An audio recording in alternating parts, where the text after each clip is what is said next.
Hola amigos, and welcome back to Parenting 365, where calm leadership creates strong children.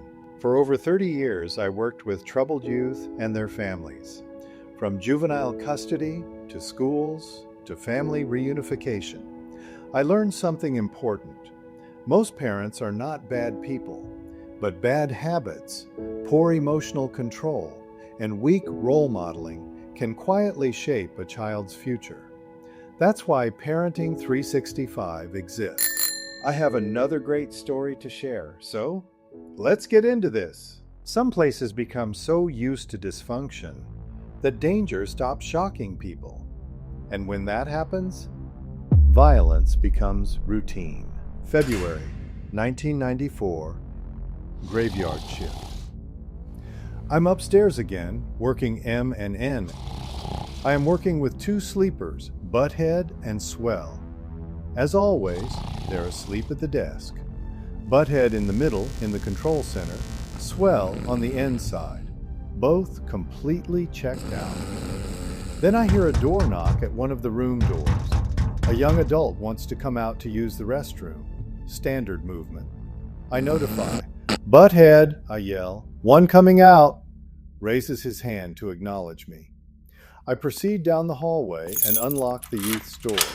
He steps out calmly. His shoes are positioned outside his room like usual. He slips them on and walks down the hallway to the restroom. Nothing unusual, nothing alarming. At least, not yet. The youth returns from the restroom and walks back into his room, still wearing his shoes. I tell him, "Hey, put your shoes out." He bends down, places the shoes outside the room, and as he rises back up from that lowered position, he suddenly leans forward and stabs me directly in the stomach. The weapon was a toothbrush with a red ink pen taped together. A homemade shank. What the youth didn't know was earlier that night, I had been exercising while wearing a fat belt around my waist. Fat belts are about a 1/4 inch thick neoprene, and mine was wrapped twice around my stomach. Without realizing it, I had accidentally armored myself before the attack. That belt gave me just enough protection to stop the weapon from penetrating deeply. Then the youth lunged again. The fight was on. And because the room door was still open, his roommate came charging out and joined the attack. Now it's 2-on-1 in the hallway. Punches flying. Chaos erupted. None of their punches were landing clean, but I was giving those young men that beatdown. I remember kicking the second boy right in his stomach. I got him good. Meanwhile, my staff must have fallen back asleep. The first real help came from another unit across the breezeway, Officer Perkins. He worked G and H unit, parallel to M and N. He saw the fight and responded.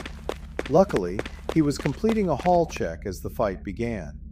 But to get to me, he had to unlock his own unit door, run 20 feet across the breezeway, then unlock my unit door before entering. Each door took 5 to 6 seconds to open. That's a lifetime during a fight. And somehow, Officer Perkins responded before my own partners did. Eventually, staff flooded the unit and the incident got under control. Then the officer of the day responded. He looked at me and said, "Hey, you're bleeding." I looked down, red everywhere, but it wasn't blood. The red ink pen used in the weapon had burst during the fight, so it looked like I had been stabbed and was bleeding out. Then the OD asked me, "Do you want to press charges?" And I remember thinking, I don't know, is that something we do? I was still young, still learning the culture, still figuring out how the system really worked. So I said, what do we normally do in this scenario? And looking back now, I realized something else. Pressing charges meant more paperwork, more reports, more investigation. The OD was working graveyard, 10 p.m. to 6 a.m., and deep down, I think he simply didn't want the extra work.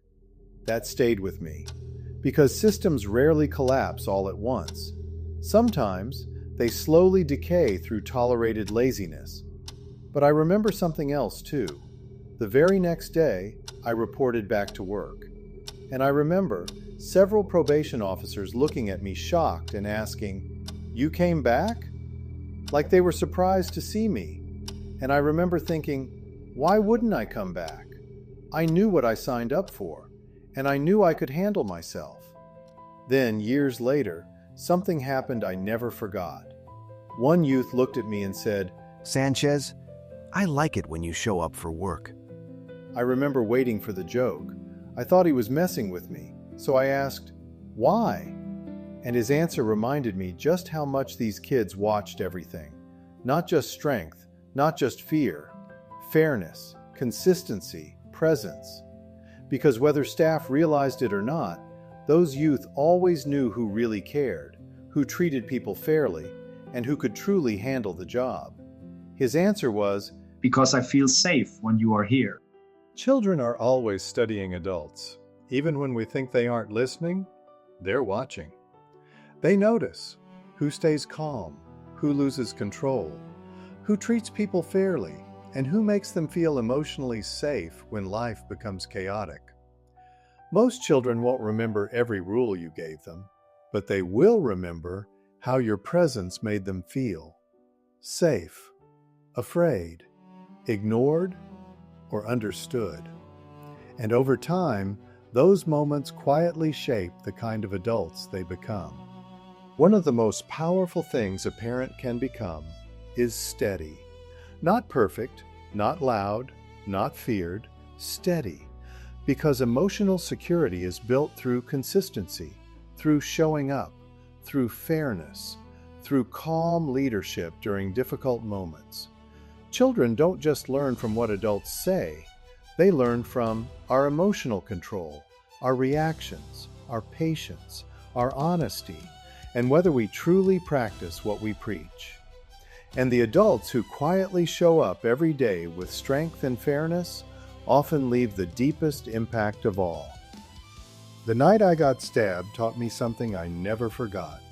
People may forget your words, they may even forget your mistakes, but they rarely forget who made them feel safe, who treated them fairly, and who stayed emotionally steady when everything around them became chaotic.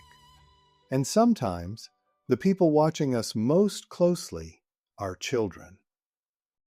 If this helped you see something in your own home, subscribe to Parenting 365, because sometimes it's not about doing more as a parent. It's about becoming more consistent in what you already know. Adios, amigos. Until the next time, enjoy your journey, and I have a few more parenting tips coming soon.